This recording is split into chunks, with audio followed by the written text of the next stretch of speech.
Well met, lords and ladies. Jacob Butter speaking, and a warm welcome to this week's Walking Wednesday. And it actually is warm this time. So, by the way, apparently, I have somebody from the school, one of the students, actually said that they watched the last Walking Wednesday. And if that's the case, I will say I have more interesting stuff to offer. Please enjoy that instead. But in any case, this time I've got a very interesting topic for everyone, or two interesting topics. One of which being the Spanish bureaucracy. You know, everyone's favorite topic, I guess. So, yeah, it's been an interesting week. So, part of the process for staying in Spain for as long as I'm supposed to for, the duration of the language assistant program, yada yada, is there are five main steps. One is to get a NIE, which is just a number to identify a foreigner. They have their own DNI for national identity numbers over here, so it's basically the equivalent of that. Then afterwards, it's getting is finding a place to stay. Then you do what's called an empadronamiento, which means you register in the town hall. Well, there's bank account as well. You get that too. Then you register in the town hall, and then afterwards you apply at the police station for an appointment, so that you can register, so you can get a card that will allow you to stay for the whole time.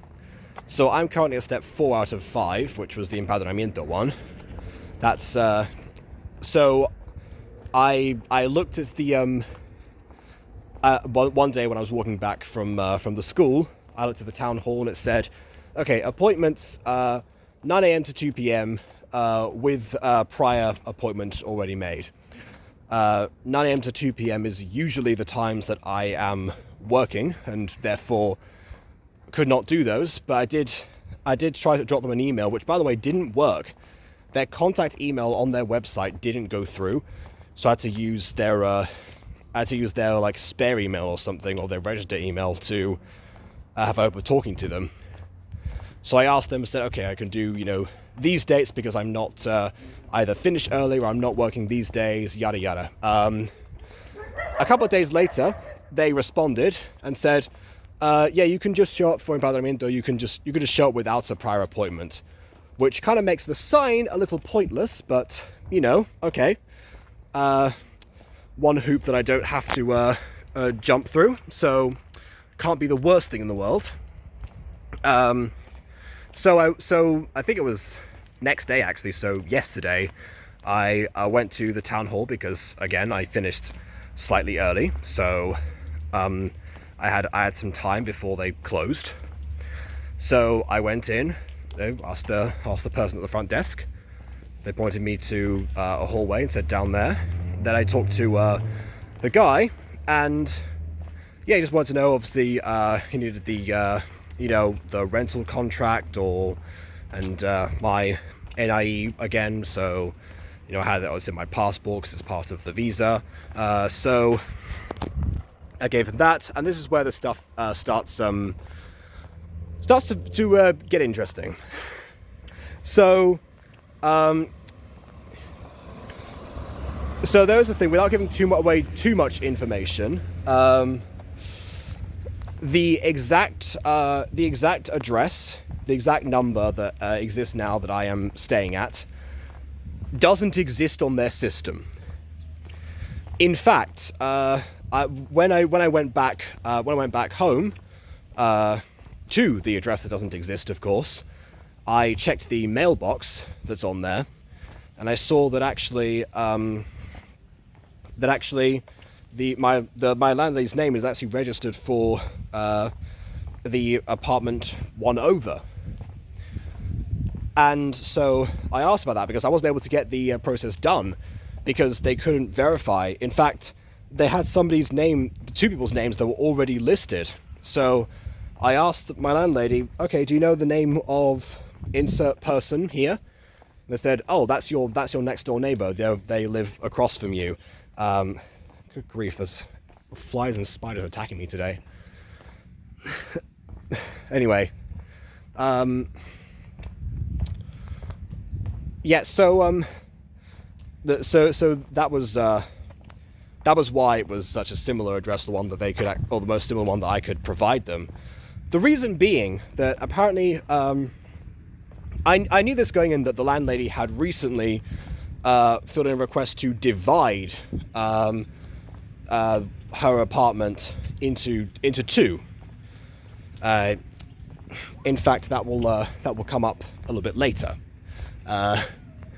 So I knew that going in, because that's one of the things that she told me, and also my parents who were there at the time, going forward. So yeah, but I didn't know it was only last year, and clearly neither did the town hall. Apparently somebody was supposed to contact them, like a third party, like was meant to pass the contact over from last year, and never actually did. So that's why the address, which obviously is the new thing, is not yet registered. So it's not like I've been scammed or anything for the past, nearly a month. Thank goodness.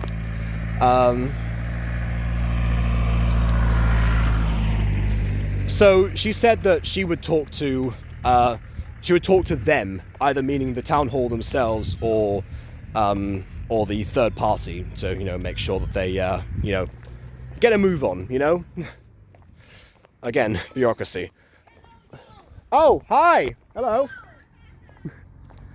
This is what I mean, you see, people recognize me. So, that's going to be interesting if that happens to be the person. I think it was him that mentioned he saw the Walking Wednesday. Could have been, actually. Anyway, and the flies, they keep attacking me. What was I saying? So, yeah, I had to just, simply, wait. Whatever. So that was yesterday. Today is another adventure that is still ongoing as of right now.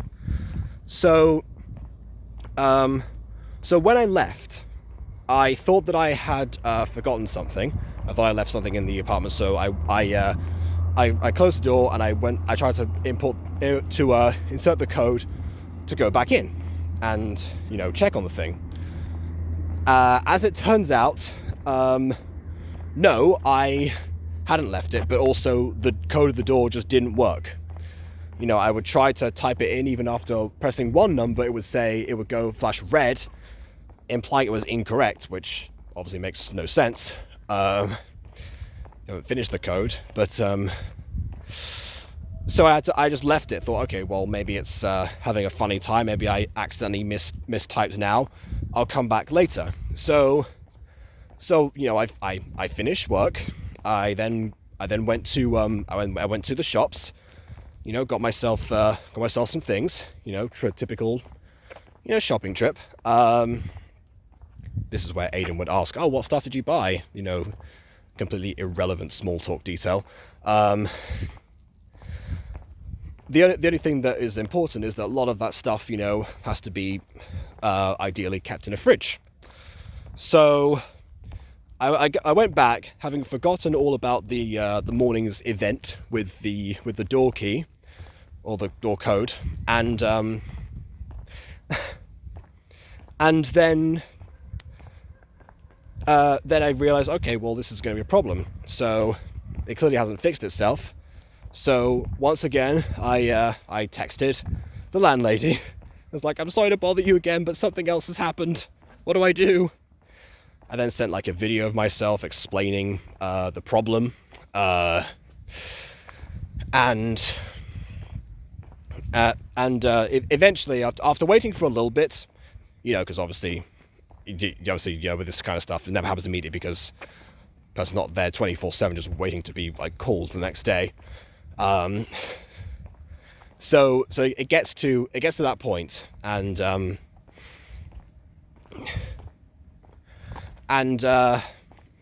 grief, the flies. There's a Spanish expression that goes "for if the flies," which means just in case. For if the flies what is the question you get asked a lot. or if the flies try to consume you. That's what they should say. Anyway, so I get a message back eventually, after a few minutes, and she asked for clarification, so I send the video of what happened, and then after that she goes, okay, well, I'm talking to the locksmith, and he says that could be because the battery in the code, like the doorknob, has run out. Did I get any warnings for that? Well, no, not really. And also, if I had got any warnings, I wouldn't really know what they were. I didn't say the last part, but ultimately it didn't matter because there was nothing really that was different about the mechanism. It worked and sounded exactly the same. So, because of that, she said that, okay, well, the locksmith will be there at about 4:30, maybe 5, and it is currently, I think, approximately 2:30 as of me recording this. I can't exactly say with 100% certainty because I look at the time on my phone and I'm using my phone to film. So, yeah, but basically, I've got a couple of hours left. So, I mean, even before that, this was, half an hour ago, I was, the only concern that I had with waiting was that I had 2 bags of shopping, and some of that stuff, like I said, needed to be refrigerated. So I explained that, but also she'd already offered at that point to give me the code to the apartment next door. That's then the one that used to be fused and it's now been divided. That one. So I thought that I had neighbors in there still, but I guess they must have just moved out. So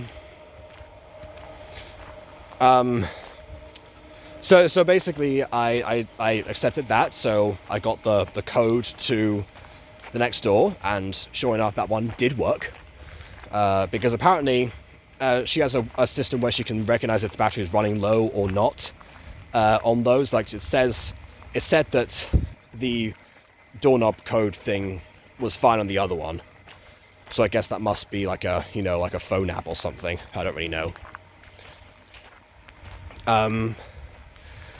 So I went inside there, then dropped the shopping off, left my bag there as well, and then came out here, which is ultimately why I don't have the selfie stick today, because I wasn't able to go back and retrieve it. So yeah, my carefully laid out plans for the first time that I have a Wednesday where I'm not going back into school in the afternoon. In fact, for this week I have no afternoon sessions, thanks to the coordinator mentioning that, making sure that was part of the process. Both the coordinator and the teacher who used to be the coordinator have made sure that I that I had that all of my classes were during like the morning section. The other ones, because they were kind of forced to improvise because of the whole German trip that I mentioned before, they didn't really get that option.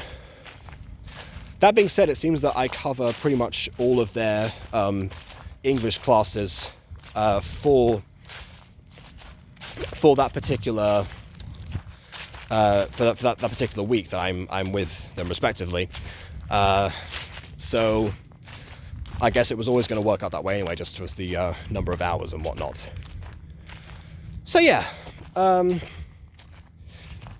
do have to ask actually at some point whether or not I'm going back to the old system, or we're going within like the order of sequences that we had before.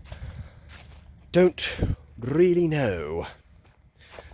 So yeah, I guess one good piece of news at the end of this, to wrap this all up, the teacher that I had at the start, the one who used to be the coordinator, and the one I had for the first week, has seemingly answered my not so silent prayers, but without me actually coming to request that. So what happened was, again yesterday, I think, before I went to the town hall. She came up to me and said, "Okay, so you got me next week. So we're covering different buildings and cities and modes of transportation. Could you possibly create something that would go along with that?" I was like, yes, I can, because finally someone has told me what they're learning in the curriculum. It's taken nearly a month, but finally someone was up front and said, "Okay, they're learning this. Can you help them with this?" I was like, yes, I absolutely can. In fact, it happens to be that I had an interactive game that I sort of did a prototype with for Monet a couple of years ago. That I wanted to develop into a full thing for some time, so it actually kind of works out in that way. So yeah, I'm still working out that stuff, but I have until Monday in order to arrange for certain things, and I'm not sure how much I can do in that short time in order to make the vision fully realized. And also, the classes are different year groups, so I'm not sure if any one of them is learning this assignment or not. So I'm going to make it in a way that will either serve as revision for the ones that have already covered it, or just as something, as an actual learning experience rather than just a practice one for the others. So yeah, it's another interesting week. Like I say, things are never boring here. I have not had one boring week that's remotely similar to the last since I got here. Which is fascinating to think about, but also somewhat terrifying, depending on how you perceive that. So yeah, I think that's a good place to wrap up. I'm going to go and I guess chill in the apartment that does not correspond to me, right next to the address that doesn't exist, until this gets resolved. So please leave a like or dislike, because your opinion matters, and subscribe if you haven't done so already. And on that note, until next time, farewell.